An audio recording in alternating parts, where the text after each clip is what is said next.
다른 사람에 비하면 양반일 수도 있겠지만 나도 나름 진흙탕 싸움에 엮인 적이 있다. 내 이름은 박태환, 32살의 회사원이다.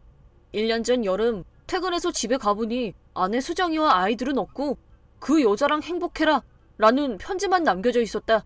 나는 이게 대체 무슨 상황인지 이해할 수 없었고 이게 뭔 일이야? 그 여자가 대체 누군데? 라는 혼잣말만 나왔다.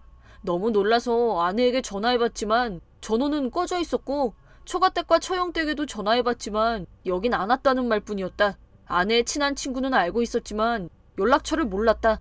동네를 계속 찾아보다 집에 돌아왔는데 걱정하던 처형 부부가 우리 집까지 와주셨다. 처형은 연하장으로 아내 친구의 주소를 찾아줬고 나는 신뢰를 무릅쓰고 한밤중 친구 집에 찾아갔다. 사정을 이해해주신 친구분이 다른 친구들에게도 연락해줬고 다 같이 아내의 행방을 수소문해줬다. 그 후 처형이 시간이 너무 늦었으니까 소식을 알게 되면 연락 받는 걸로 하고 일단 집에 가자 라고 해서 집에 왔지만 좀처럼 잠이 오질 않았다.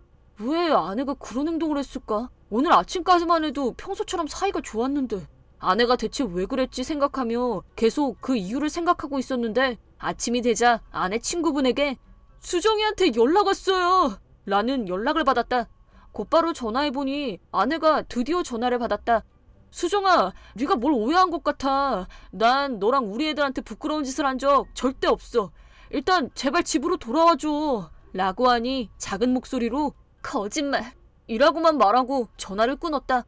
그날은 회사를 쉬고 또다시 아내를 찾아 나섰는데 아내에게서 마지막으로 변명할 기회를 줄게. 저녁 7시에 조이블 해서 만나자 라는 문자가 왔다.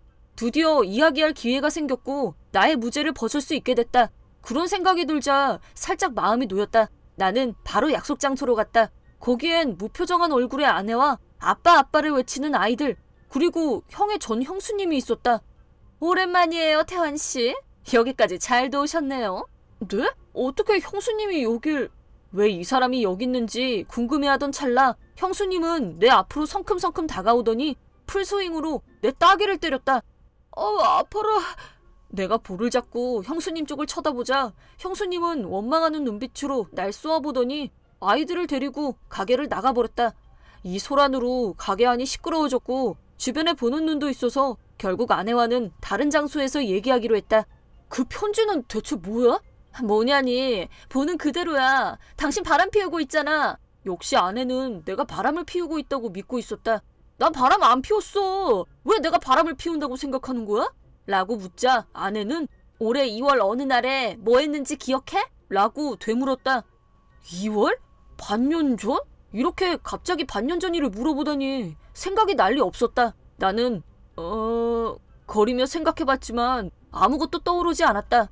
미안, 잘 모르겠어 라고 말하자 아내는 그날 아이들이랑 놀러 나갔었는데 애들이 아빠다 라고 해서 옆을 보니까 모르는 여자랑 껴안고 있는 당신 모습을 봤어. 그게 바람이 아니면 대체 뭐가 바람이라는 거야? 친구랑 놀다 오겠다고 했을 때도 그 여자 만난 거지?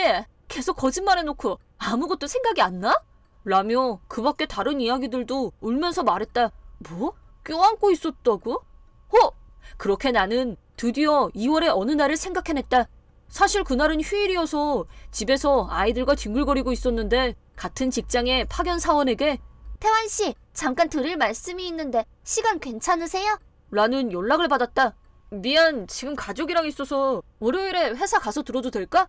라고 하자 회사에서는 좀 누가 들으면 안 되는 얘기라서요. 라고 했다. 뭔가 심각한 것처럼 말하길래 잠깐만 보고 올 생각으로 약속 장소로 나갔다. 물론 아내에게도 잠깐 나갔다 온다는 허락을 받았다. 그 후 카페에서 연애 상담을 1시간 정도 들어줬다. 이제 슬슬 집에 가봐야 한다며 카페를 나오는데 조금만 더 얘기를 들어달라고 해서 근처 공원으로 갔다. 근데 갑자기 초콜릿을 주면서 사실 계속 좋아하고 있었어요. 저랑 사귀어주세요. 라고 고백하고는 날 덥석 끌어안았다. 마침 운이 나쁘게도 아내가 그 장면을 봐버린 듯했다. 엉엉 울길래 잠깐 옆에 있어주긴 했지만 그녀를 안아주진 않았다. 그 후 마음은 고마워. 그치만 아내와 아이들이 내 삶의 전부야. 다른 사람한테 관심 없어. 미안해. 라고만 말하고 집에 돌아왔다. 참고로 그 초콜릿의 의미를 알고 있었기 때문에 받을 수 없다고 말하고 그 자리에서 돌려줬다. 아내는 그날 이후로 계속 혼자 끙끙 앓다가 우리 형 부부가 형의 불륜으로 이혼했다는 걸 듣고 나서 역시 피를 나눈 형제는 똑같구나 라는 생각을 했다고 한다. 하지만 집에서는 좋은 아빠였고 부부 사이도 나쁘지 않아서 그냥 모른 척하고 같이 살 노력도 해봤는데 마음은 점점 힘들어졌다고 한다.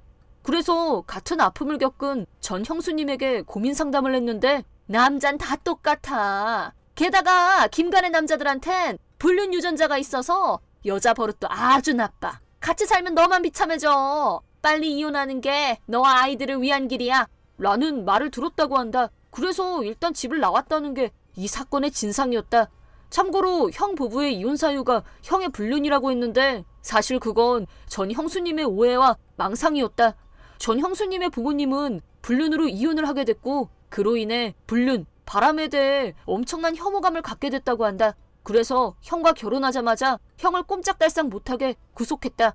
매일 직장에 도착하면 지금 회사 도착했어. 집에 가기 전엔 지금 집에 갈게 라고 연락해야 했고 야근하는 날엔 30분마다 회사에 있다는 증거사진을 보내야만 했다. 휴일이 돼도 가족, 친척 이외의 다른 사람들과는 만날 수 없었다. 하지만 회식은 접대와 거래처 미팅도 있었기 때문에 허용됐었다. 그러던 어느 날 회사 동료들끼리 간 회식 자리에 여자들도 있다는 사실을 들켰고 그 후 이 바람둥이, 인간 쓰레기, 저질! 2년간의 우리 결혼 생활은 다 끝났어. 그 여자 죽는 꼴 보고 싶어? 빨리 핸드폰 비번 풀어라. 어? 부르라고! 이렇게 5시간 동안 형은 머리채를 잡히며 온갖 욕과 폭행에 시달렸다고 한다. 결국 아내의 의처증으로 인해 형은 합의 이혼을 했다.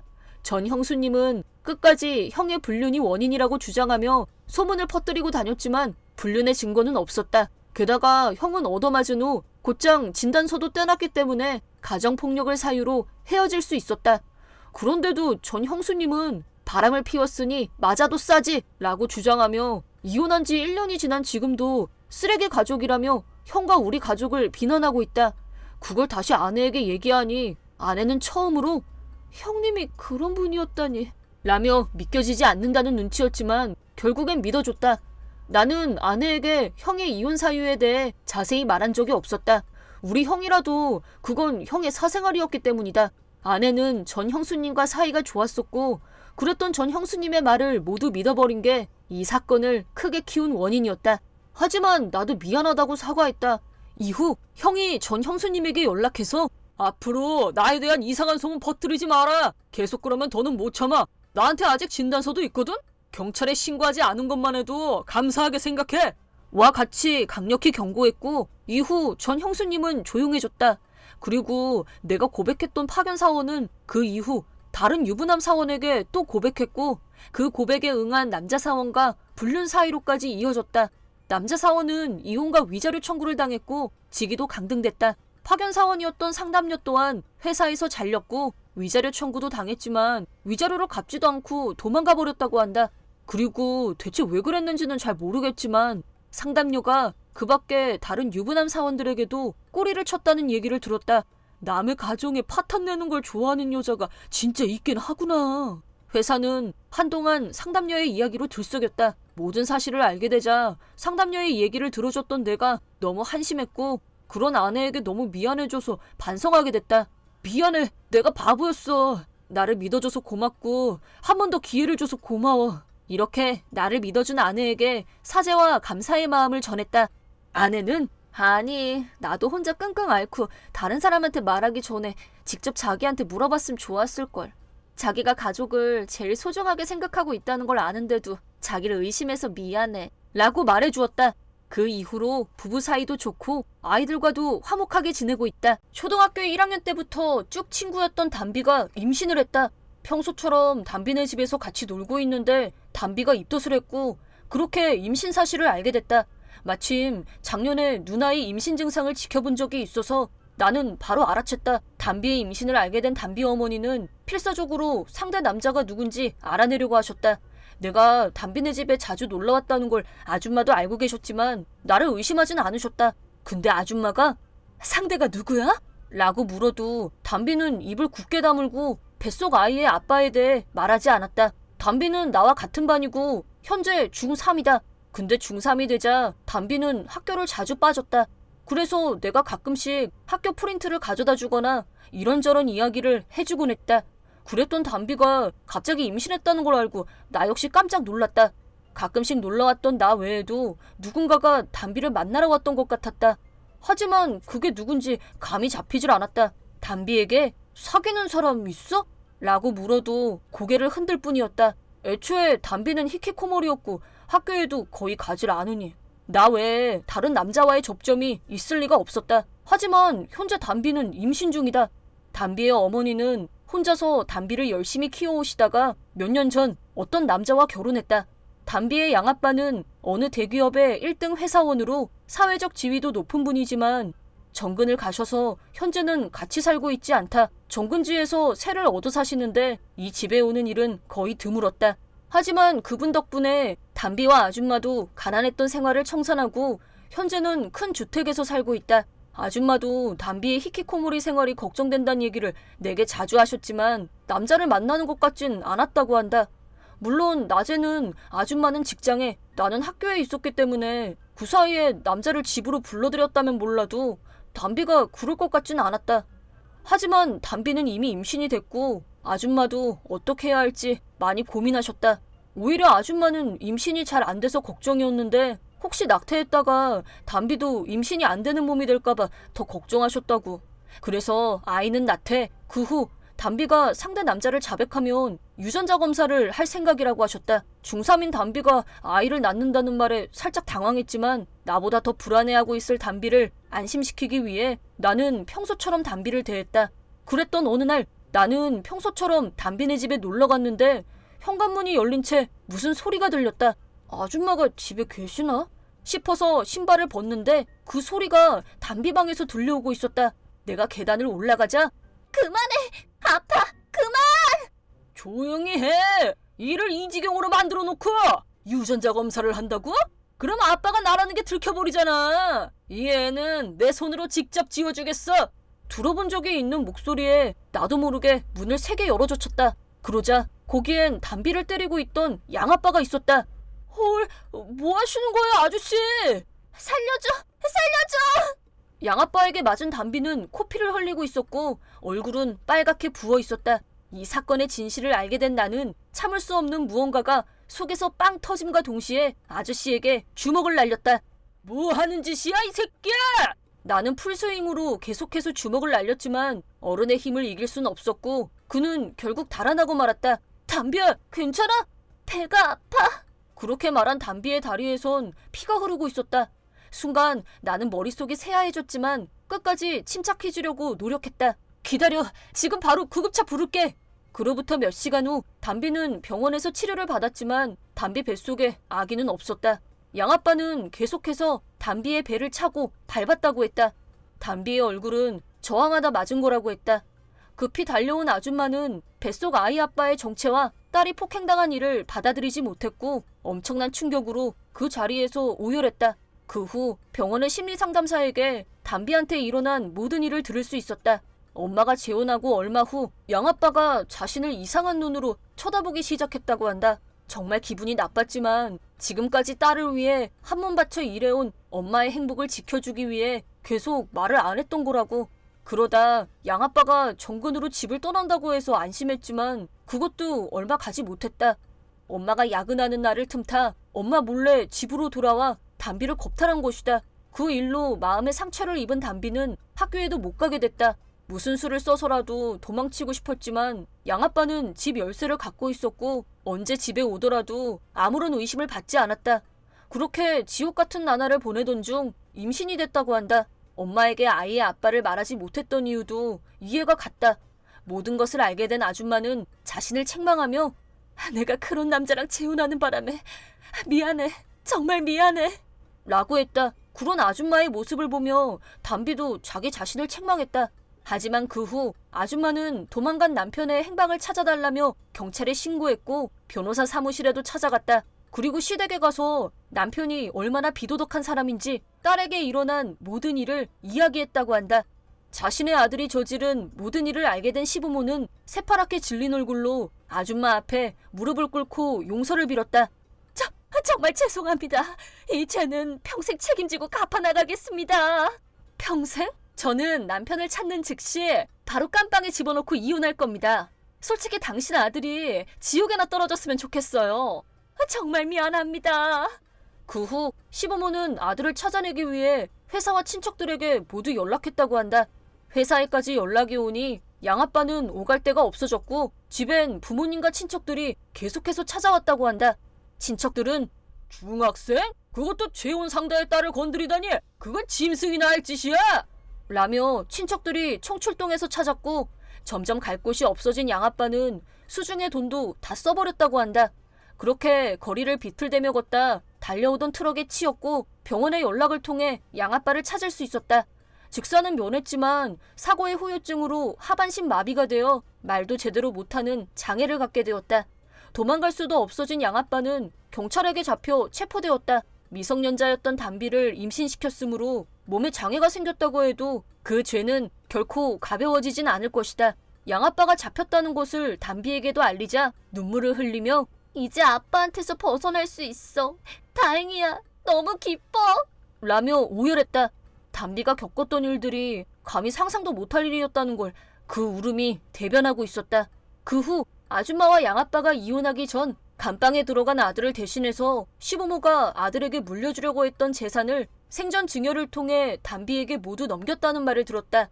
물론 감방에 들어간 아들과는 절연했다고 한다. 설령 몇 년 후 그가 출소한다고 해도 부모, 친척, 회사까지 잃은 그가 찾아갈 곳은 없었고 이거야말로 그 짐승 같은 놈에게 어울리는 최후였다. 담비는 그 후 이 사건을 아무도 모르는 곳에서 평화롭게 살고 싶다며 엄마와 이사를 갔다. 하지만 그 후에도 나는 담비와 연락을 계속 주고받았고 3년 후엔 나도 담비가 사는 동네로 이사했다. 정말 놀라웠던 건 담비가 전보다 더 밝아져 있었다는 거다. 정말 기뻤다. 그리고 나는 곧바로 담비에게 고백을 했다. 내 고백 사실을 알게 된 아줌마는 저 아이는 마음에 상처가 있어. 보통 아이들처럼 사귀지 못할 수도 있는데 괜찮은 거니? 라고 물었다. 괜찮아요. 사실은 제가 계속 옆에서 지켜주고 싶었는데 아직 어려서 그럴 수가 없었어요. 그치만 이젠 할 수 있어요. 그래서 온 거예요. 이렇게 말하자 아줌마는 눈물을 흘렸다. 그로부터 10년 후 담비는 양아빠에게서 받은 트라우마를 극복하고 나와 결혼했다. 아줌마의 걱정이 무색하게도 3명의 아이도 낳았다. 게다가 히키코모리였던 과거가 믿어지지 않을 정도로 매일 웃고 화도 내며 지낸다. 그 남자가 지금 어디서 뭐라고 사는지는 모르겠지만 평생 지옥 같은 나날을 보냈으면 좋겠다. 내 이름은 김희정. 남편과는 10년 전에 결혼했다. 장거리 연애를 하다 결혼했고 시댁과 친정에서 멀리 떨어진 곳에 살고 있다. 우리 부부는 자연히 아이가 생기는 대로 낳을 생각이었지만 지금까지 임신이 되지 않아서 결국 포기했다. 재작년 3살 많던 남편이 아직 젊은 나이임에도 심근경색으로 쓰러졌다. 옛날부터 간이 센 음식을 좋아했던 남편은 자반연어도 소금을 더 뿌려 굽고 말린 정갱이도 소금을 더 뿌려 먹는다. 모든 음식에 소금을 팍팍 뿌려 먹는 건 기본, 간장도 콸콸 들이붓는다. 보는 것만으로 내 입에 짠 기운이 맴돌았다. 기름진 돈코츠 라멘에는 마늘간장을 아낌없이 들이부어 먹고 국물은 밥을 말아 마지막 한 방울까지 마셔버린다. 혈압이 높았기에 뇌경색 같은 큰 병이 와도 난 몰라? 이제 나이도 있는데 좀 싱겁게 먹는 게 어때? 라며 평소에 계속 주의를 줬지만 속이에 경일 끼었다. 시끄러! 난 싫은 일 다 참아가면서 열심히 일하고 오잖아. 음식만큼은 나 먹고 싶은 대로 먹게 해줘. 라고 했다. 그래도 나는 음식간을 항상 싱겁게 했다. 하지만 매번 저런 식이라 무용지물이었다. 그래서 결혼 3년째부터는 그냥 먹고 싶은 대로 먹게 냅뒀다. 무슨 말만 하면 바로 시끄러, 상관하지 마 라고 해서 다투게 됐기 때문이다. 남편의 잦은 정근으로 알바밖에 할 수 없었던 나는 집안일의 90%를 도맡아 있었다. 남편이 항상 저런 식이라 쉬는 날 먹는 밥만큼은 각자 취향대로 먹자고 했더니 남편은 물 만난 고기처럼 KFC, 빅맥 같은 음식들을 맛있게 먹었다. 그러던 어느 날 남편이 갑자기 가슴을 쥐어뜯으며 신음하더니 구급차 좀 불러줘! 라고 소리쳤다. 예사롭지 않던 남편의 모습에 나는 당황하며 구급차를 불렀다. 심근경색이었다. 심장 주변에 스텐스를 4개나 박았고 한 달간 입원했다. 그런데 입원 직후 남편의 모습이 달라지기 시작했다. 짜증이 많아졌고 사소한 일에도 화를 낸다고 해야 할까? 나는 이렇게 젊은 나이에 이런 병에 걸렸다는 사실이 너무 충격이라 그런 줄 알았다. 퇴원 후엔 본인도 조심하겠지 싶어서 저염식 요리책을 사와 공부도 했었다. 근데 퇴원 후 남편이 돌변한 이유를 알고 깜놀 간호사에게 아내분이 정말 침착하시더라고요. 라는 말을 들었는데 이 말이 마음에 안 들어서 그랬다는 게 이유였다. 바보 같기는. 넌 분명 속으로 거봐 내가 조심하랬지? 라고 생각했을 거야. 남편이 사경을 헤맬 때 너의 진짜 본성이 나온 거라고 이 매정한 여편네야 라고 말했다. 병원으로 이송된 시간은 저녁. 수술실 앞은 어둡고 적막했다. 수술이 잘 끝나기만을 나 혼자 얼마나 기다렸는지 모른다. 가끔씩 허둥대는 소리가 들려오면 무슨 일이 생겼나? 뭐가 잘못됐나? 라는 생각이 들면서 초조하고 무서웠다. 만일의 상황을 대비해서 시어머니께도 연락했는데 심근경색? 그 젊은 나이에? 네가 밥을 대충 차려줘서 그런 거 아니야. 무슨 일 생기면 다 네 탓이다. 네가 다 책임져! 라고 혼만 났다. 전화를 끊은 후 서럽게 울었다. 아무것도 모르면서 이 나쁜 식습관을 눈 감아준 게 누군데. 이 식습관 문제에 대해서 말씀드렸을 때도 걘 옛날부터 그랬어. 그러면서 그냥 웃고 넘겼으면서 내가 침착해 보였던 건 만일의 상황까지 각오하던 중 수술실에서 무사히 나오는 모습을 보고 안심이 된 모습이었다. 이런 얘기를 하며 따지니 남편은 말이 없었다. 그 후 남편에 대한 혐오감이 계속 커져만 갔다. 적어도 네가 계속 조심하라고 했는데 네 말을 안 듣다가 이렇게 돼버렸어. 정말 미안해. 라는 사과라도 해줬다면 앞으로는 조심하자. 우리 같이 좋은 식습관을 가질 수 있도록 노력해보자. 라고 해줬을 텐데. 코로나 때문에 부부끼리 지내는 시간이 늘어난 것도 한몫했다. 전과 같이 사이좋게 지낼 수도 없게 됐고 대화도 줄었다. 설날에 시댁에 가자고 하길래 혼자 가. 라고 했다. 코로나 때문에 밖에 나가기 무서운 것도 있었지만 이번 일로 시어머니의 본심을 알게 돼서였다. 결정적으로 그때 생긴 응어리가 풀리지 않았다. 결국 남편 혼자 시댁에 가게 됐는데 나 혼자 보내는 설날도 나름대로 즐거웠다. 1월 3일에 집에 온 남편은 이번엔 그냥 넘어가지만 골든 위크 때는 같이 가자. 어머니가 기다리고 계셔. 라고 해서 가겠다는 말은 못해. 그때가 돼봐야 알아. 라고 했더니 적당히 좀 해. 나 참 여자들 뒤끝하고는. 라고 했다. 여자들 뒤끝이 심하다는 착각이나 하기 전에 먼저 해야 할 말이 있을 텐데. 난 일방적으로 모욕까지 당했는데 아직 한 번도 사과를 못 받았거든? 라고 말했더니 또 아무 말이 없었다. 입장이 불리해질 때마다 이런 식으로 입을 다무는 게 특기구나. 라고 했더니 다음날 이혼 서류를 가져왔다. 사이가 틀어지고부터는 차라리 이혼하는 게 낫겠다는 생각을 했었다. 그래서 그날 이후 마음 한켠으론 이렇게 됐으면 하는 바람도 있었다. 나는 이혼 서류에 바로 사인을 했다. 남은 몇십 년의 인생을 이 남자와 살아봤자 행복하지 않을 테니까. 남편에 대한 마음도 식었는데 자업자득으로 이런 사달이 난 남편에게 저염식 요리를 해주기가 솔직히 귀찮았다. 나는 일반식이 먹고 싶기도 하고 현재는 무직이지만 제2의 인생을 시작하기에 그리 늦은 나이도 아니었다. 그런데 남편은 나의 이런 반응이 예상 바뀐 듯했다. 장거리 연애로 직장도 그만뒀고 7년의 결혼 생활 중에 정근도 2번이나 다녔기 때문에 나는 계속 알바만 했었다. 남편의 월급도 그닥 많지 않았기 때문에 집안 사정도 훤히 알고 있었다. 그래서 나이 40에 직장도 없던 내가 남편을 붙잡을 거라고 생각한 듯 싶다.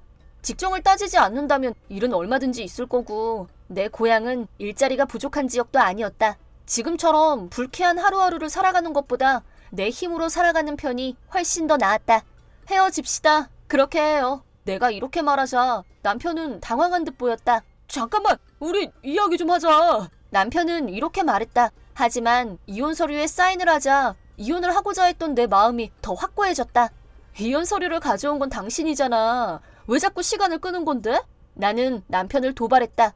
하지만 남편은 지금 이혼하기에는 연말이라 너무 바쁘잖아. 골든 위크 때 우리 부모님 집에서 천천히 이야기 좀 해보고 그때 정하는 것도 괜찮을 것 같아. 라며 요리조리 말을 돌렸다. 그게 도대체 무슨 상관이야. 그리고 애초에 골든 위크 때 시댁엔 가기 싫다고 얘기했잖아. 도대체 뭘 들었어? 그리고 이혼 서류는 당신이 가져온 거야. 알겠어? 이혼 서류는 본인이 가져왔으면서 내가 사인하니까 질질 끄는 작전을 쓰다니 남편이 너무 무능하게 느껴졌다. 한심한 남자. 그 이후로도 속에 담아뒀던 걸 모두 쏟아냈더니 남편도 더 이상은 안 되겠다고 생각했는지 내 말에 동의해줬다. 그렇게 우린 이혼했다. 남편이 가져온 이혼 서류는 남편이 찢어버렸기 때문에 내가 다시 가지러 갔다.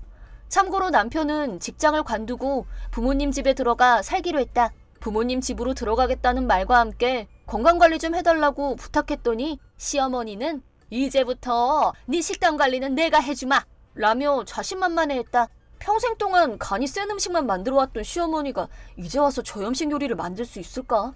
남편이 식성을 쉽게 바꾸지 못했던 것처럼 시어머니도 갑자기 저염식단을 차려내는 일이 쉽지는 않을 것이다. 시어머니 음식이 너무 짜서 시댁에 갈 때마다 깜놀했었다. 이러니 저러니 해도 부모님 집에 사는 한 아들바보 엄마가 만든 우리 아들이 좋아하는 음식들을 배불리 먹게 될 것이 불보듯 뻔했다. 결국 이혼한 지 1년 만에 시어머니가 돌아가셨다는 연락을 받았다. 사인은 오래전부터 알아오셨던 이형 당뇨병에 의한 것이었다. 그 병의 원인은 염분의 과다 섭취였다. 시어머니의 부고 소식을 알리기 위해 연락했다고는 하지만 사실 내게 연락한 진짜 의도는 우리 재혼하자 였다. 너무 갑작스러운 말에 왜 그런가 했더니 사실 남편도 당뇨병 진단을 받았고 그 합병증으로 당뇨병 성신증에 걸려 신장투석을 다니는데 예후가 안 좋다고 했다. 다시 말해 전 남편은 내 신장을 이식받고 싶어 했다. 그래서 내게 재혼하자고 한 것이었다. 신장 이식 기증자는 환자와 혈연관계 또는 부부여야만 한다. 병원에서는 식단 관리도 하라는데 나 혼자서는 도저히 식단 관리를 못하겠어.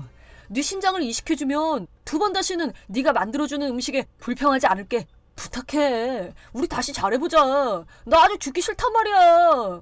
진짜 어이없다. 내가 그만큼 얘기했는데 이제 와서 죽기 싫다니 이거야말로 자업자득이지.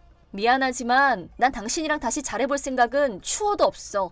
잘 살아. 나는 단호하게 말하고는 전화를 툭 끊었다. 그 후 남편 번호를 차단했다. 신장을 내놓으라니 상상만으로도 무서웠다. 그 이후 남편과 연락한 적은 없지만 소문으로는 남편의 당뇨병이 더욱 악화되어 망막증으로 실명하고 말았다고. 혼자서는 생활이 불가능해져서 시설로 들어간 듯했다. 이혼 후 나도 부모님 집으로 거처를 옮겼다. 이젠 부모님도 나이가 드셔서 집안일을 도와드리며 일도 하고 있다. 나는 현재 부모님과 행복한 나날을 보내고 있다. 내 이름은 고준희. 우리 시어머니는 흔히들 말하는 과도한 간섭에 억지 잘 부리는 전형적인 시어머니다. 그리고 자기도 잘 못하면서 내가 잘못한 부분에 대해서만 불만과 잔소리를 투덜거리며 해오신다. 그리고 내겐 아이가 한 명 있는데 우리 부모님은 거기에 대해선 아무 말도 안 하지만 시어머니는 아이는 하나만 낳을 생각이니? 애는 많이 낳도록 하거라 라고 말해왔다. 자기도 남편 한 명밖에 안 낳았으면서 그 와중에 감사하게도 나는 둘째 아이를 임신하게 되었다. 출산 예정일은 연말이었지만 생각지도 못하게 아이가 거꾸로 있는 바람에 조금 빨리 제왕절개를 하게 되었다. 내가 입원해 있는 동안 첫째 아이는 낮에는 임시 타가소에 맡길 수 있게 해놓았고 저녁엔 친정엄마에게 맡기기로 했다. 친정엄마는 친할머니와 같이 살고 있었는데 친할머니는 간병이 필요한 상태라 낮에는 도우미에게 간병을 부탁하고 있었다. 그동안엔 엄마는 직장에 나갔고 저녁부터 엄마가 할머니를 보살펴야 했기 때문에 하루 동안 아이를 부탁하는 건 어려운 일이었다. 처음엔 입원하는 동안 가족도 함께 묵을 수 있는 방을 빌려서 첫째 아이와 같이 지내려고 했지만 제왕절개가 처음이라 수술 후 어디까지 회복할 수 있을지도 몰랐고 수술이 정해졌을 때에 빈혈기가 있기도 해서 여러모로 불안했기 때문에 출산 후 3일째부터 첫째 아이와 둘째 아이 셋이서 함께 지내려고 하였다. 남편에게 부탁하면 좋았겠지만 타이밍 좋게 출장과 겹치고 말았다. 게다가 간호사분도 가족용 입원실이기 때문에 물론 첫째 자녀분도 같이 지내셔도 괜찮지만 출산 후 3일 정도까지는 링겔이나 이것저것 다 어떻게 될지 모르는 상황이라 작은 아이가 왔다 갔다 하는 건 위험하기 때문에 따로 아이를 돌보실 분이 있으면 부탁하시는 게 좋을 거예요. 라고 말했다. 때마침 그때 시어머니가 출산은 어떻게 할 거냐고 물어보셔서 제왕절개 하게 된 것과 아이는 3일간 타가소와 친정엄마께 맡기게 된 것을 설명드리니 뭐? 아침부터 저녁 때까지 타가소에 맡긴다고? 아직 어린애를 갖다가? 익숙치도 않은 환경에서 그렇게 긴 시간 있게 하면 불쌍하잖니? 그리고 준이 너네 어머님, 할머니 간병도 해야 하지 않니? 어린아이도 돌보고 할머니 간병까지 하는 건 너무 힘들 게다. 하지만 혹시나 병원에서 같이 지내다가 여러 가지 기구들 만지거나 돌아다니기라도 하면 위험할까 싶기도 하고 저도 한동안은 안아주지도 못할 상태일 것 같아서 그렇게 되면 아이가 너무 불쌍하고 위험할 것 같아서요. 그렇구나. 그러면 내가 돌봐주마. 네? 그치만 연말인데 어머님도 바쁘실 텐데. 그게 말이야. 친구랑 연말연시에 여행이나 갈까 했는데 가려고 했던 숙소가 예약이 꽉 차서 못 가게 되었지 뭐니? 그러니 딱히 약속도 없고 할 일도 없으니 내가 돌봐주마. 그렇군요. 평소엔 비꼬면서 좋은 말 하나 안 하는 시어머니인데 이땐 웬일인지 상냥한 말투로 그렇게 말해주셔서 역시 말은 그렇게 해도 둘째가 태어나는 건 정말 좋아해 주시는구나 라고 생각했던 나는 결국 시어머니의 말대로 첫째 아이를 시어머니께 3일간 부탁하기로 했다. 시어머니에게 맡기기로 한 후 나는 예약해두었던 타가소도 취소하고 시어머니 댁에 아이를 맡길 준비를 했다. 그리고 수술을 이틀 앞두고 있을 때였다. 시어머니에게서 갑자기 연락이 왔다. 그래, 며느라. 할 얘기가 있는데 말이야. 무슨 일이세요? 그게 말이야. 시어머니는 이제 와서 갑자기 미안한데 사정이 그렇게 되었구나 라고 말했다. 그 이유는 예약 대기하고 있던 숙소에서 취소가 하나 나왔다고 연락이 왔지 뭐니? 그래서 여행을 갈까 하는데 라는 것이었다. 그게 웬만해선 예약 못하는 숙소라서 연말연시에 갈 수 있다니 꿈만 같잖아. 선물 사오마 라며 신나서 말씀하시는 시어머니. 대신에 아버님이 돌봐주실 테니 괜찮을 거다 라고는 하셨지만 시아버지는 고령에 다리도 불편하신 데다 일밖에 모르시던 시아버님이 아이는 거의 돌보신 적도 없으셔서 불안한 맘밖에 없었다. 시어머니가 돌봐주신다고 본인이 먼저 말씀해 주셔서 그런 줄만 알고 타가소도 취소했는데 직전에 와서 거절하다니 너무 무책임하다. 그럼 곤란해요, 어머님. 어렵게 신청해둔 타가소도 취소해버렸다고요. 아, 그래. 타가소가 있었지? 그럼 또 예약하면 되지 않니? 연말엔 학교나 유치원이 쉬기 때문에 임시 타가소는 예약이 힘들다고요. 이제 와서 예약하려고 해도 다 꽉 차 있다고요. 그럼 너네 친정엄마한테 부탁하거나 애비한테 휴무 좀 내려고 하면 되지 않니? 친정엄마한테 물어보긴 하겠지만 엄마도 이렇게 갑자기 직장을 쉴 수 있을지 모르는 일이고 남편은 오늘 아침에 막 출장 갔는데 이제 와서 다시 오라고 할 수도 없잖아요. 그럼 병원에서 손주도 같이 자면서 지내면 되지 않니? 애초에 그러려고 그 입원실 예약한 거 아니야? 간호사분들도 병원에 많을 거고 손주 화장실 가는 것 정도야 부탁할 수 있지 않니? 간호사분들의 업무는 입원 중인 환자들의 아기들을 돌보는 일이 아니라고요. 우리 아이 돌봐주지도 않을 거고요. 저도 미안해서 그런 말 못해요. 막말로 하루 정도 내버려 둔다고 해서 죽는 것도 아니잖니. 네? 그게 지금 무슨 말씀이세요? 예상치도 못한 시어머니의 연락에 나는 황당하고 화가 날 수밖에 없었다. 그러자 시어머니는 잠시만 기다려봐. 좀 물어보고 올 테니 라며 일방적으로 전화를 끊었다. 맡길 곳이라도 찾아주시려고 그러나? 그동안 나도 급하게 일시 보육 같은 곳에 문의해보았지만 역시나 모두 예약이 꽉 차 있어 이용할 수가 없었다. 이렇게 불안한 상태로 출산을 맞이하게 된다니 상상도 하지 못했다. 그러자 30분 후 또다시 시어머니께 전화가 왔다. 며느라가 안심하거라. 네? 옆집 사람들한테 물어보니 제왕절개라도 다음 날부터 모두들 움직였다고 하는구나. 네? 그리고 아버님도 같이 여행 가고 싶다고 하시니 이번엔 못 도와줘서 미안하다고 전해달라는구나 라고 했다. 너무나도 일방적으로 이것저것 제멋대로 정하질 않나. 마치 남 일처럼 생각하시는 게 나도 도저히 참을 수가 없어서 그냥 됐습니다. 제 쪽에서 해결할게요. 라고 화를 내며 말을 끊으니 시어머니는 아무 말 안 하고 있으려니 너도 참 물러 터진 거 아니니?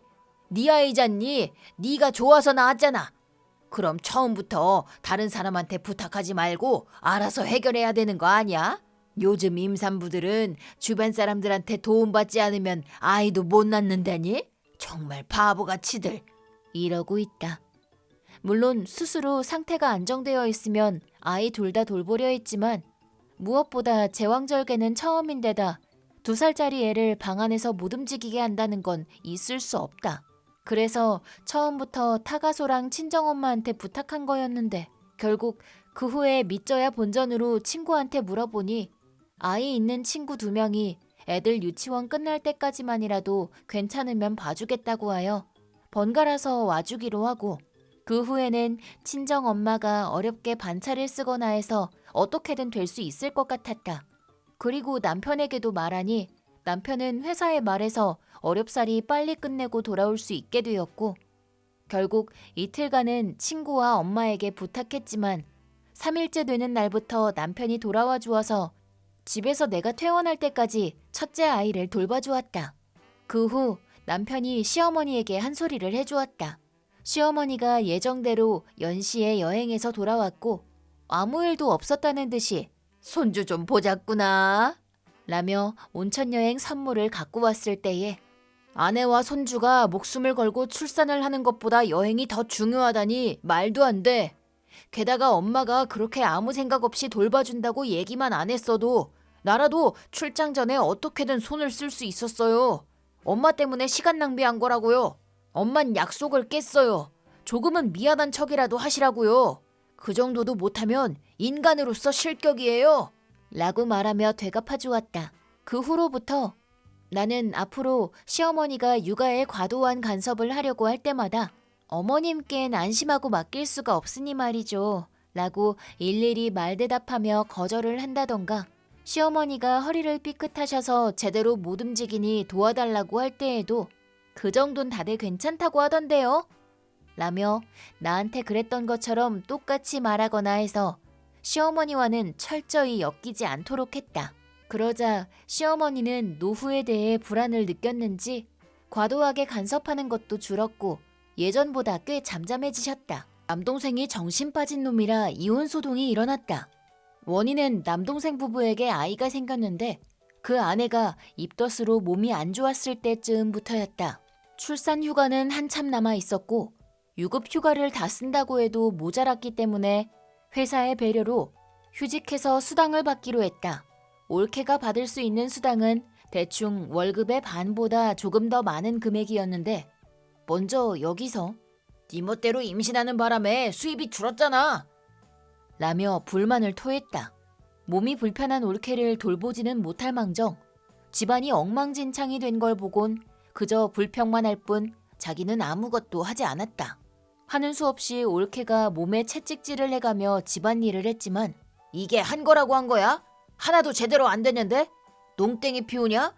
라며 불평만 늘어놓곤 도와주지 않았다.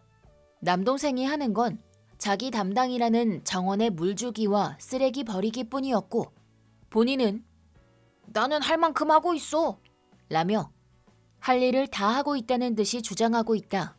하지만 기어이 올케가 입원하게 되었을 때에도 병문안을 온 적도 없었고 컨디션 관리도 못하는 건 본인 책임이라며 입원 비용도 내주지 않았다. 이때쯤부터 올케가 나에게 도움을 요청해왔고 아빠와 함께 남동생 집으로 달려갔다. 도착하자마자 굴러다니는 쓰레기 봉투와 산더미 같은 세탁물들, 부엌에선 무너지기 일보 직전의 식기들이 있어서 아빠와 난 벙찌고 말았다. 그러자 남동생은 봐봐 이 더러운 집 좀 라고 남동생이 씨부리길래 한 대 때리며 누구 애가 올케 뱃속에 있는 줄 알아? 라며 아빠와 같이 한마디를 했더니 걔 애잖아. 걔 혼자서 지멋대로 임신한 거라고. 라며 내 귀를 의심할 만한 말을 내뱉었다. 너무나도 말도 안 되는 변명에 아빠는 혹시 올케가 불륜이라도 한 건 아닌지 의심했지만 남동생은 그건 아니야 라고 딱 잘라 말했다. 그럼 무슨 의미냐고 캐물으니 남동생은 수정이 어떻게 되는지조차 이해하고 있지 않다는 걸 알았다.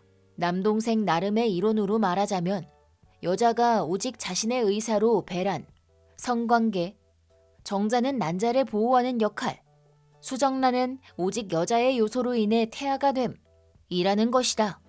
그러니 남동생은 아기를 갖고 싶었던 마누라가 지멋대로 배란해서 지멋대로 태아를 만든 거라고 라고 굳게 믿고 있었다. 그럼 피임기구는 뭐 때문에 있다고 생각하는 거야? 라고 물으니 자신만만하게 성병 방지 라고 대답했다. 피임이란 말의 의미부터 우선 알아봐. 이런 무식한 남동생이 있다는 게 부끄럽다 정말. 라고 스마트폰을 던지며 소리를 질렀다.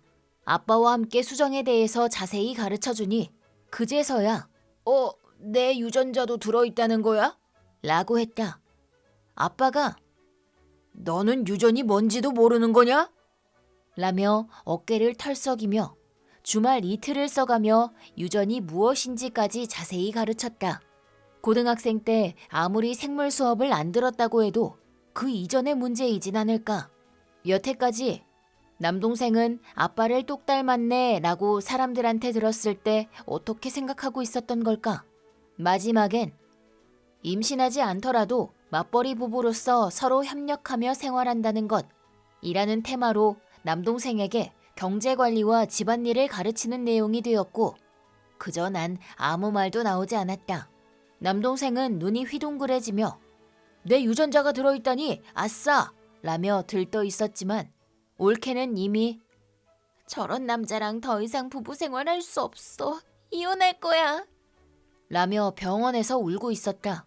당연히 여태까지의 남동생의 태도를 생각하면 올케가 저렇게 나오는 건 너무나 마땅한 일이라 이혼에 반대하는 건 도저히 할 수가 없었다. 게다가 아무리 몰랐다고 해도 용서가 되는 문제도 아니고 몰랐으니 집안일도 세탁도 전혀 안 도와줘도 상관없다라고는 주장 못할 것이다. 애초에 올케가 제멋대로 아기를 낳았다고 생각하고 있었다면 도대체 어느 타이밍에서 아빠로서 행동하려 한 걸까? 생각하면 할수록 남동생의 사고방식을 이해할 수가 없었다. 나도 아빠도 이혼에 찬성할 수밖에 없는 상황인 와중에 남동생은 혼자서 이제 이해했다고 앞으로는 제대로 행동할 건데 뭐가 문제라는 거야? 라며 이혼에 동의하지 않았다. 불행 중 다행으로 뱃속의 아이는 무사했고 올케는 혼자서 키운다고 하고 있다. 다만 남동생하고는 이혼하고 아이와도 앞으로 일절 만나지 않게 할 거라고 씁쓸한 마음은 있지만 그것도 어쩔 수 없는 일이라고 생각했다. 그런 올케의 마음을 남동생에게 전했지만 난 이제 상호부조가 뭔지 이해했으니 부부로서 문제없이 잘 해나갈 수 있다고 라고 주장하고 있다. 아니 결혼이라는 걸 이해한다고 모든 게 해결되는 게 아니잖아. 올케가 널 더 이상 사랑하지 않다고 생각하는 게 제일 큰 문제라고. 왜 이렇게 내 동생은 멍청할까 하고 누나 입장으로서는 한심할 따름이다. 올케는 과도한 스트레스로 인하여 그 후에 조산이 될 뻔한 적도 있어서 아이가 태어날 때까지 병원에서 안정을 취하기로 했다. 남동생은 자기는 남편이니 아내의 상태를 보러 갈 의무가 있다고 말했지만 병원 직원에게 상황을 설명하여 올케 입원실에 못 들어가도록 했다. 그런데도 남동생은 무슨 문제가 있다는 거야? 만나게 해달라고! 라고 말했지만 올케와 살고 있던 집에 다시 가보니 아직 집안은 엉망진창인 상태였다. 그걸 남동생에게 말하니 그건 걔가 집에 돌아오면 같이 청소할 거니까 괜찮아. 앞으로는 나도 도와줄 거니까 아무 문제 없을 거라고 라고 했다. 어디까지나 올케를 도와줄 뿐 혼자서 할 생각은 없어 보였다. 나는 내 동생이 이렇게까지 못난 애인지는 상상도 못하고 있었다. 이대로는 안 되겠다 싶어 나는 본격적으로 올케와 남동생의 이혼을 아빠와 둘이서 도와주기로 하였다. 이혼 서류를 병원으로 들고 가 미안해, 저렇게 못난 남동생이라 정말 미안하게 생각하고 있어 라고 머리 숙여 사과하고 올케가 사인한 이혼 서류를 받았다. 그리고 아빠와 둘이서 남동생을 불러내 여기에 사인해. 뭐? 이게 뭐야? 이혼은 안 하겠다고 말했을 텐데. 그 아이는 더 이상 너와 부부 생활을 지속하고 싶지 않다고 하고 있어. 이미 늦었다는 거야. 내 아이인 줄 알았으니 제대로 한다고 했잖아. 너 그 애한테 얼마나 심한 짓을 해왔는지는 알고 있는 거야? 부부관계를 지속하기 위해선 서로 배려하는 마음과 애정이 필요한 거야. 너는 상대를 배려하는 마음도 없었고 더 이상 그 애에겐 너에 대한 애정이 1도 없다고. 난 이혼 따윈 안 해. 정도껏 하거라. 가만히 나와 남동생이 얘기하는 걸 듣고 있던 아빠가 갑자기 남동생을 내동댕이 쳤다. 네 아이니까 도와준다고? 네가 그렇게 말하는 데서 며느라기를 생각하는 마음이 없다는 거 아니냐? 자기 생각밖에 못하는 남자랑 같이 살고 싶을 것 같아? 더 이상 너에 대한 감정이 없다고 하는구나. 이것만으로도 이혼 사유는 충분하다고. 아빠한테 얻어맞았다는 충격과 정말 이혼할 수밖에 없다는 걸 깨달은 남동생은 아연실색하며 고개를 푹 숙이며 이혼 서류에 사인했다. 그리고 그 후 이혼 서류를 제출하고 올케와 남동생은 헤어졌다. 얼마 후 올케는 건강한 아이를 출산했지만 남동생에게는 아무 말도 안 하고 퇴원을 했다. 앞으로 고생할 올케에게 남동생이 낸 위자료와 같이 나와 아빠의 마지막 선물로서 1,000만 원을 보내주었다. 마지막까지 너무 고마워요, 형님. 아니야, 이 정도밖에 못해줘서 미안해. 남동생도 뒤늦게야 깨달았는지 그 바보 같은 놈이 혼자서 계속 후회하곤 있지만 올케 마음이 식은 건 당연한 일이고 이제 와서 어쩌겠어. 비록 앞으로 우린 타인 관계이긴 하지만 힘내서 행복하게 살아가야 해. 감사합니다. 이게 나와 올케의 마지막으로 주고받은 카톡이었고 그 후 바로 서로의 카톡을 삭제했다. 남동생은 올케와도 자기 아이와도 앞으로 2번 다시 만날 수 없다는 걸 알고 얼마나 자기가 바보 같았는지 뒤늦게나마 깨달았고 혼자서 울부짖었지만 이미 늦은 일이었다.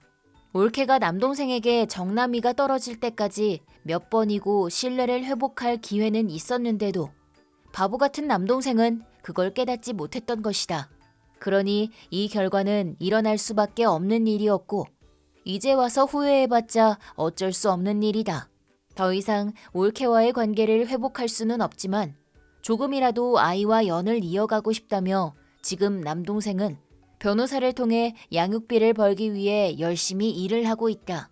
남동생이랑은 비록 헤어졌지만 언젠가 올케도 멋진 사람을 만나 행복한 가정을 꾸려나가기를 바란다. 내 아내는 요즘 세상엔 드문 신사임당 같은 현모양처에다 내가 말하는 것도 뭐하지만 죽여주게 이쁘고 귀엽다.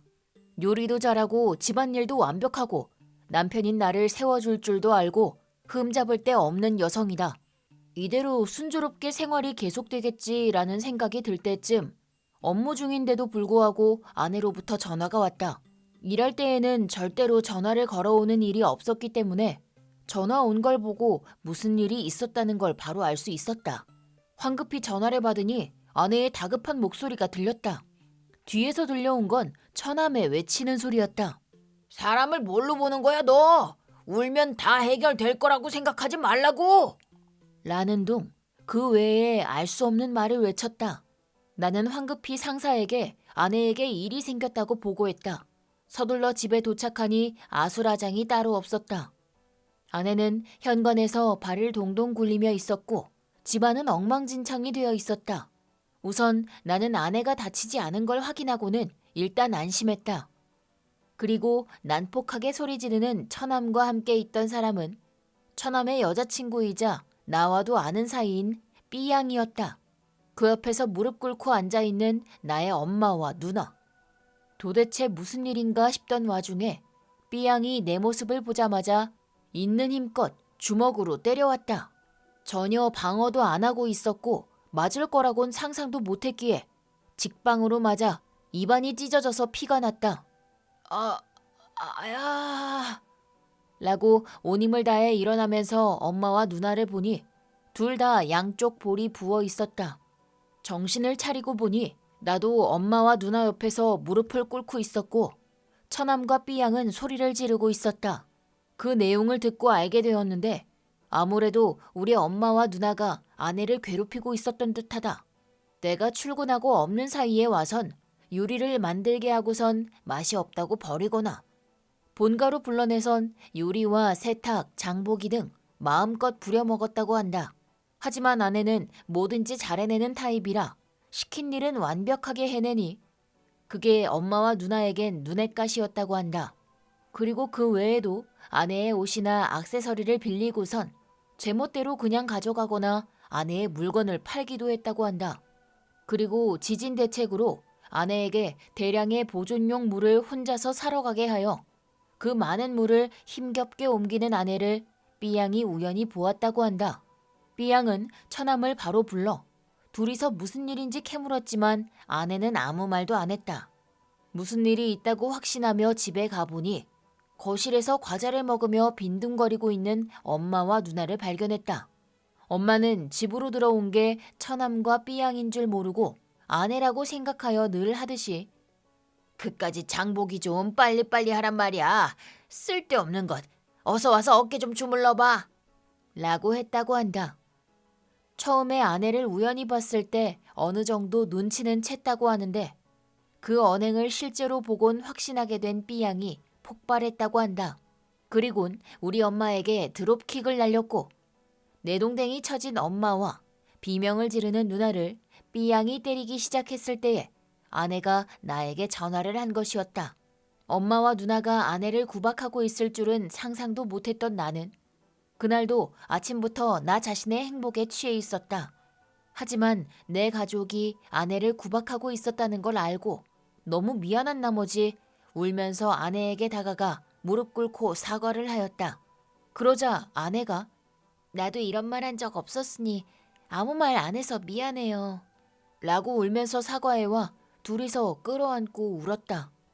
그런 우리를 보고 B양이 역시 나쁜 건 영남씨가 아니라 아줌마 너네들이잖아.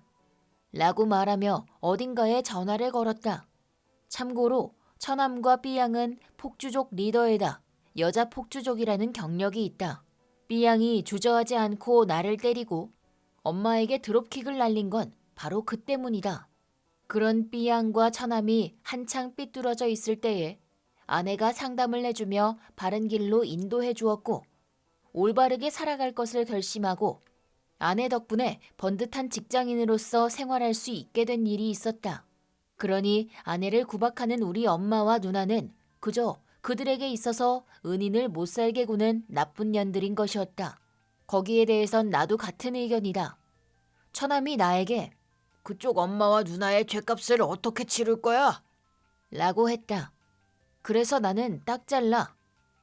엄마와 누나는 더 이상 가족도 뭣도 아니야. 내가 지켜야 할 가족은 아내이니 이후로 연을 끊을 거고 2번 다시 아내도 못 보게 할 거야. 맘대로 해도 상관없어. 라고 말했다. 알았어. 내 맘대로 하겠어. 라고 처남이 말하니 엄마와 누나는 창백해진 얼굴로 그게 무슨 말이야. 우린 너의 엄마랑 누나라고. 이놈들이 뭔 짓을 할 줄 알고. 뭐라는 거야. 당신들이야말로 여태까지 수미에게 무슨 짓을 한 거야? 이렇게 착한 애가 또 있을 것 같아? 엄마랑 누나가 바라는 거 다 들어준 것 같은데 어떻게 그렇게 심한 짓을 할 수가 있어? 내가 울분을 토하며 화를 내니 엄마는 의기소침해져 몸을 떨었다. 얼마 후 밖에서 오토바이와 자동차 소리가 시끄럽게 들려왔다. 우리 집을 둘러싼 폭음으로 인해 엄마와 누나는 얼굴이 새파래졌다. 처남과 B양은 신호를 보내 후배를 불러들였다. 이걸 본 아내는 처남의 옷을 잡아당기며 무슨 짓을 하려고 그래. 난 괜찮으니까 쓸데없는 짓 하지 마. 라며 걱정되는 듯한 눈빛으로 간청했다. 그러자 처남은 우린 이제 어엿한 직장인이고 나쁜 짓 할 생각은 없어. 그저 이 아줌마들 집까지 데려다 주려는 것뿐이야. 이라고 말하며 2 사람을 데리고 나갔다. 폭음과 함께 말이다. 아내는 걱정하는 듯 했지만 그 후 2 사람은 정말로 집까지 갈 때까지 데려다 준 것뿐이었다고 한다. 하지만 후배들의 며느리 구박하는 년들이라고 외치는 소리와 폭음도 같이 들었다. 나는 이렇게도 착한 아내 수미를 도대체 왜 엄마와 누나가 괴롭히고 있었는지 도무지 알 수가 없었다. 그러자 그 후에 친척을 만났을 때에 미인에다가 이쁘고 착한 수미가 어디에 가도 이쁨 받는 게 엄마와 누나 입장에서는 마음에 안 든다고 자주 투덜댔다는 걸 들었다. 특히나 누나의 질투심이 심해서 자기보다 미인인 수미를 어떻게 해서든 괴롭히려고 엄마를 꼬셨다고 한다. 수미는 항상 우리 엄마와 누나랑 사이좋게 지내려고 했는데 나는 화가 나서 참을 수가 없었다. 또 한 번 수미에게 미안한 마음이 들었다. 엄마와 누나를 집에 바래다 준 건 좋지만 총 20대 이상의 오토바이와 자동차가 폭음을 울린 탓에 무슨 일이냐며 이웃집 사람들이 다 나와 있었다고 한다. 그 중에서도 특히 눈에 띄는 한 사람이 이웃집 사람에게 어떻게 된 일인지 친절하게 아주 자세하게 가르쳐 주었다고 한다. 아내의 현모양처 기질은 나는 물론이지만 이웃집 사이에서도 유명하여 모두에게 사랑받고 있다. 나에게도 자주 정말 좋은 부인을 얻었구만 그래 라고 말할 정도이다. 그런 아내를 괴롭혔다는 걸 알고 이웃집 아줌마도 저렇게 착한 애한테 그런 심한 짓을 하다니 용서 못해. 도대체 무슨 원한이 있어서 그런 짓을 했대? 훌륭한 며느리를 갖다가 라며 격분. 엄마도 누나도 반박하고 싶었지만 주변에 폭주족들이 모여있어 그렇게는 못했고 그저 꾸벅거리며 머리 숙여 사과했다고 한다. 그 후에 나는 엄마, 누나와 아내가 길에서 우연히 마주치는 것조차 싫었기 때문에 이사하는 걸 제안했다. 그러자 아내는 미안하다는 듯이 그렇게까지 안 해도 나는 괜찮아 라며 말해주었지만 이건 아내를 상처받게 한 나 자신이 책임져야 할 부분이었다. 나는 처남에게 2번 다시 엄마와 누나랑 마주치지 않도록 하는 것 그리고 상처 주지 않을 것을 약속했다. 하지만 같은 동네에 살다 보면 장 보면서 우연히 마주치는 일이 없다곤 단정 지을 수 없다. 심성이 착한 아내이니 또 자기 안에서 쌓아놓고 있을 가능성도 있다. 그러니 그런 일이 없도록 나는 엄마와 누나가 살고 있는 동네를 벗어나 다른 동네로 이사를 했다. 하지만 엄마와 누나는 동네에서 미운 털이 박혀 고립된 상태가 되었다. 나와 아내가 이사한 원인도 모두 알고 있어서 길을 걷고 있으면 저거 봐, 저 사람이 수미 씨를 괴롭힌 시원 씨라는 사람이야. 수미 씨가 착하고 좋은 애인 게 마음에 안 들었다나 뭐라나? 정말 못돼 먹었지? 라며 사람들이 수군거려서 둘 다 집에만 박혀 있다고 한다. 아내는 엄마와 누나 심부름으로 자주 시장이나 마트에 장을 보러 갔기 때문에 그걸 안 사람들은 그 둘을 가만두지 않았고 덕분에 장 보러도 못 가게 되었다고 한다. 그 후 나와 아내는 새로운 동네에서 둘만의 생활을 시작했다. 이사한 덕분에 통근 시간은 1시간이 되었지만 그런 건 전혀 상관없다. 매일매일 아내가 웃으며 잘 다녀와요 라고 하는 말을 들을 때마다 나는 행복을 느끼고 있다. 아이들이 중학생이 된 지 얼마 안 된 어느 날 퇴근한 남편이 갑자기 어딘가 불편한 얼굴로 할 얘기가 있어 라며 말을 걸어왔다. 무슨 일이지? 하고 자리에 앉자마자 나온 첫 마디가 이혼하고 싶어 라고 말했다. 내가 도대체 무슨 말을 듣고 있는 건지 입이 벌어진 채로 어안이 벙벙해진 나. 그러자 남편은 계속해서 애들이 클 때까지 참고 있었어 라고 말했다. 뭐? 참아? 왜 자기가 피해자라는 듯이 말하는 거야? 다른 사랑하는 사람이 생겼어. 남편이 바람피고 있다는 건 예전부터 눈치채고 있었다.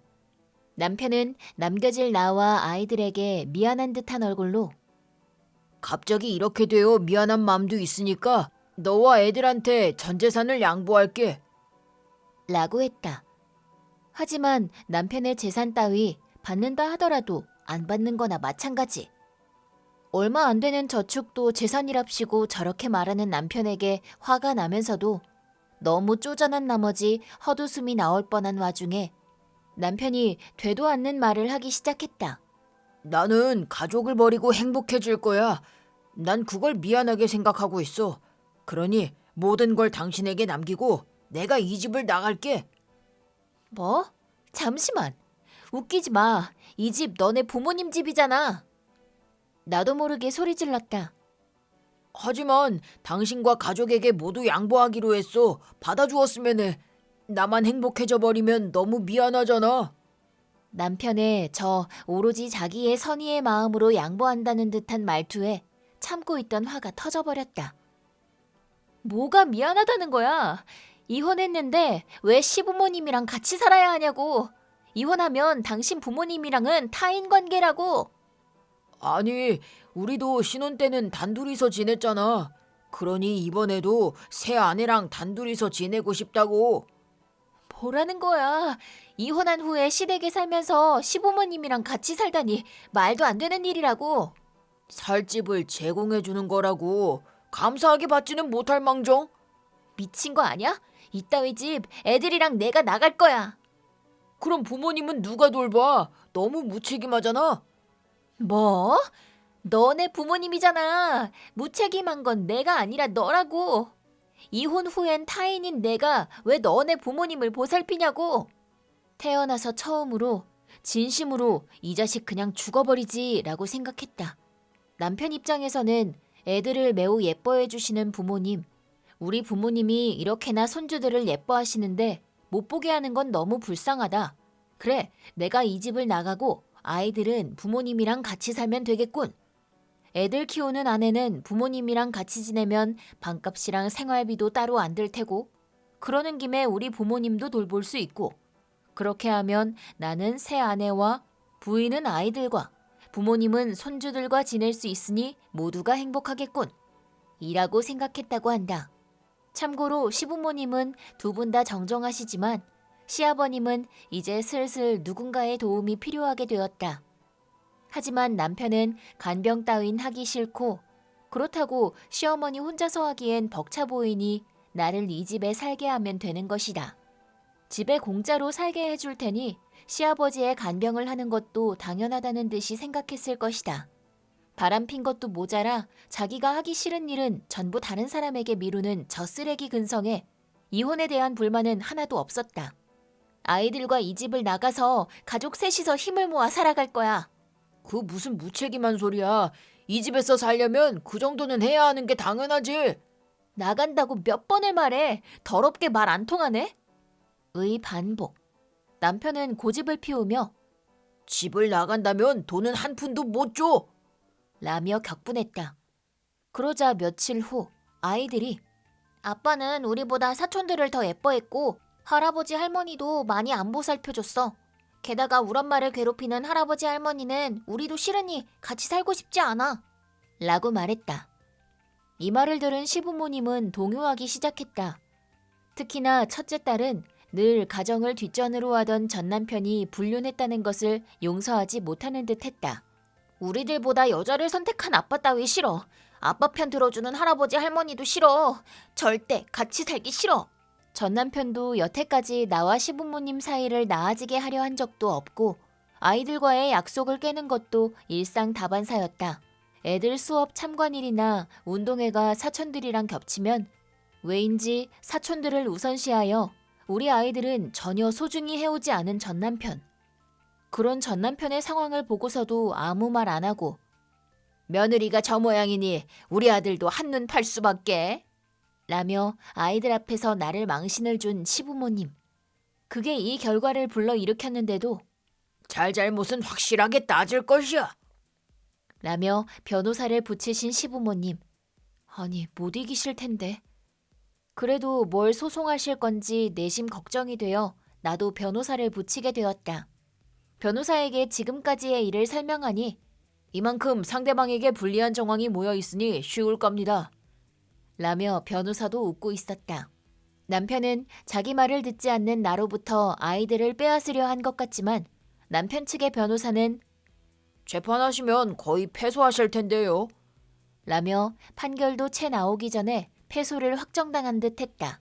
알고 보니 남편은 자기한테 유리하게 변호사에게 상황 설명을 하여 자기가 바람핀 일이나 내가 시부모님께 구박당할 때에도 전혀 도와주지 않은 것 등 불리할 것 같은 건 모두 숨겼던 것이었다.